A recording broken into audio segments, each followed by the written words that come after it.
భారత్‌కి, రష్యాకి ఉన్న స్నేహం తెలుసు, సంబంధము తెలుసు. మనం ఓ పక్కన అమెరికా చెప్పిన ఆయిల్ కొంటున్నాం. దానికి గాను మన మీద 50% టారిఫ్‌లు వేశాడు. అయినా సరే మనం కొంటున్నాం. కొనసాగిస్తున్నాం. చైనా గూడా కొంటోంది, కొనసాగిస్తుంది.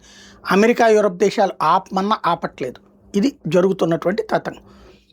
ఇది పక్కన పెడితే పాకిస్తాన్ వాస్తవంగా ఈ మధ్యన అమెరికాతో స్నేహం చేసింది. ఆసిఫ్ మునీర్ ఎళ్లి ట్రంప్‌తో కలిసాడు. కాబట్టి అమెరికా చెప్పు చేతల్లోకి వెళ్ళింది గదా! పాకిస్తాను. మరి అమెరికా ఇచ్చిన ఆయిల్ కొనాలి గదా! ఇప్పుడు రష్యా ఇచ్చేటటువంటి డిస్కౌంటెడ్ ఆయిల్ మనకిస్తుంది.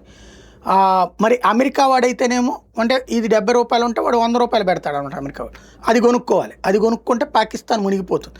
కాబట్టి ఆసిఫ్ మునీర్ అమెరికాని ఒప్పించాడో లేకపోతే అమెరికాతో చెప్పకుండా చేశాడో తెలీదు గానీ రష్యాతో ఆయిల్ ఒప్పందం అంటే భారత్‌తో చెప్పకుండా భారత్‌తో చెప్పాల్సిన పనేం లేదు. రష్యా చెప్పాల్సిన పని లేదు. పాకిస్తాన్ చెప్పాల్సిన పని లేదు.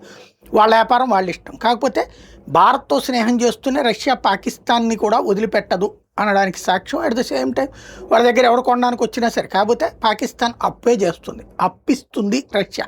ఎందుకంటే అమెరికా మిత్రుల్ని యువతలకి దూరం చేయడంలో అదొక వ్యూహం అనమాట.